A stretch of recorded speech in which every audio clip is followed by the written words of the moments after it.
me to reintroduce myself. My name is Play the movie, dog. Now, before I finish, let me just say, I did not come here to show out. I did not come here to impress you. Because to tell you the truth, when I leave here... And the objective of the CEC Managers Local Exchange Program is actually to improve, for us to be able to improve the CEC operations through exchange of experiences and knowledge sharing. No?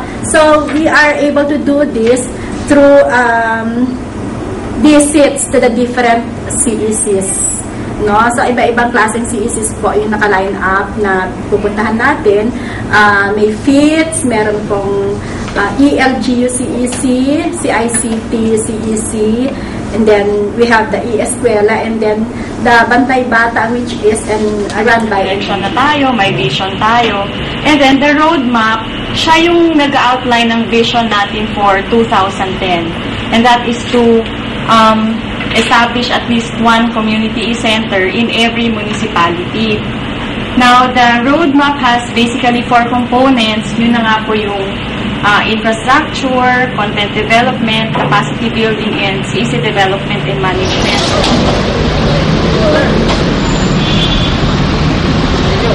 Good job.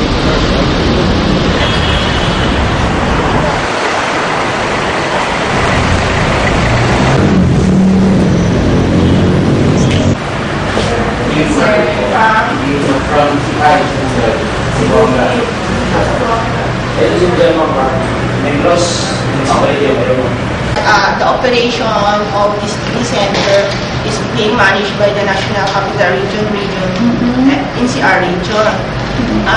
Yung daily income is being monitored and then deposited daily sa bank to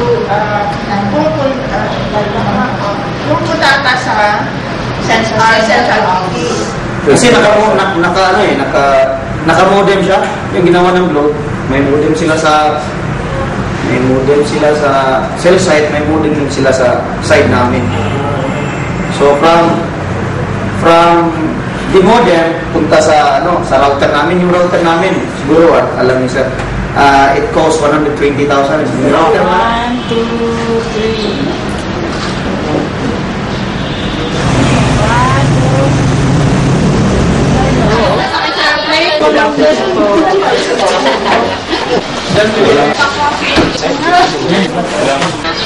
Ang panahon na yun, marami kami mga na-discover, mga kapitbahay namin na marami mga abuso para sa mga kabataan. Ang mga nanay nung araw, parang hindi nila kayang pagmaglan yung mga ganang gawain kasi madalas nalububog na mga magulang nila na wala naman sa tamang lugar. Gaya nga kung sinasabi ni Nanay Tising, na dito kami nagbibigay ng mga counseling sa mga batang naaabuso at sa mga magulang na kulang sa kaalaman kung paano alagaan ng maayos yung kanilang mga anak. Nakita nila na merong issue about domestic work at saka migration. Yung from Visayas o Mindanao, pupunta sa Manila para magiging katulong, mga kasambahay o na-abuse. Kaya pinutukan ng design program ngayon yung about sa migration, kaya nagkakabit doon yung trafficking. Bapo na. Bayas ka. Mag-inhibit ka sa kaso. Ito nag-inhibit siya. Ano ngayon? Fix. Fix ka na. Tawag na. Fix ka na. Fix niya kaso.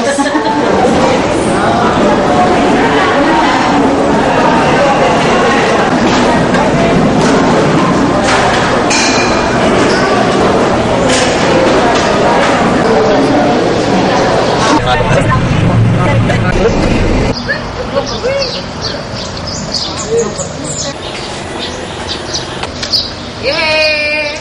Welcome to CRPD.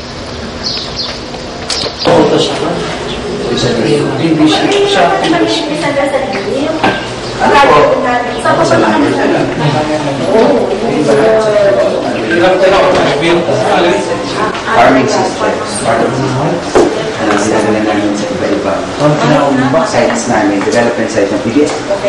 So sa Big Center, nandun yung IEC material support sa aming farm technologies and information.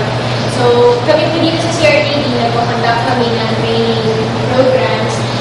Regular kami may training programs. So yung mga mahilig naman po farmers, teachers. So, nagagamit rin nila yung Fit Center for IEC needs nila. Pag meron dyan book, merong leaflet pamphlets, and dun sa FITS database, ini-encode namin yung mga IEC materials para ma-search siya online. And sa agriculture and aquaculture, pati na po ang forestry, sa amin na rin po nakasama kasi po sa FITS, kasama na po kasi ang PICARD is encompassing lahat, pati natural resources. Thank you. Ready? 1, 2, 3.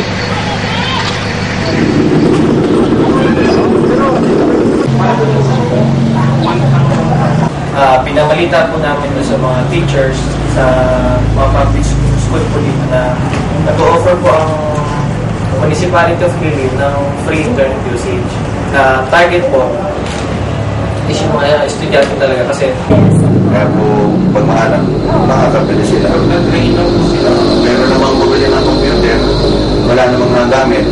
So nakakagalit kayo ng kapitan ng kagawan. Bibili kayo ng computer, wala namang kagamit. Ay kung ninagamit. So, pwede niyong gawin itong lugar na ito as a training facility, no? Para bago sila mag-acquire ng kung anong gusto nilang bilhin, nakapag-train muna sila.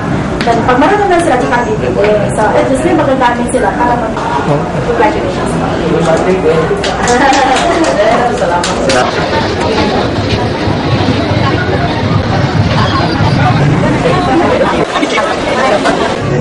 Terus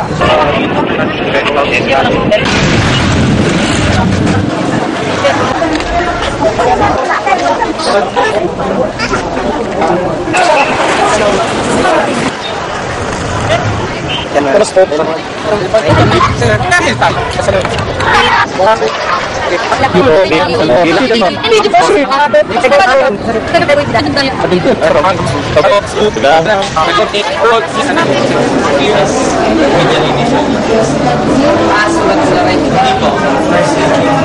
Sa ating mga project eskwela o mga estudyante natin, yung pwede pa natin ma-employ.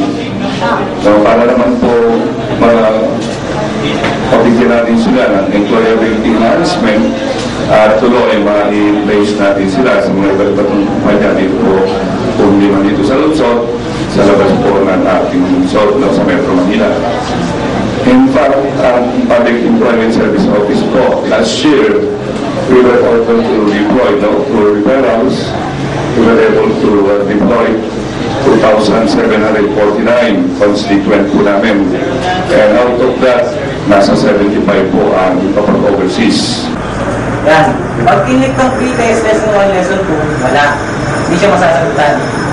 Isip na kayo paano yan sasagutan. Nutrients carried by the blood and waste products from these streams through the renal vein. Filtered waste travels the body through the other parts of the urinary system. Dr. Uncle Rowan or thank you po.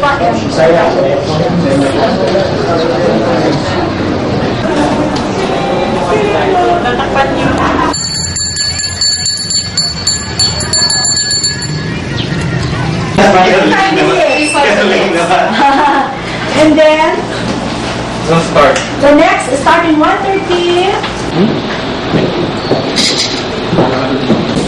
Thank you.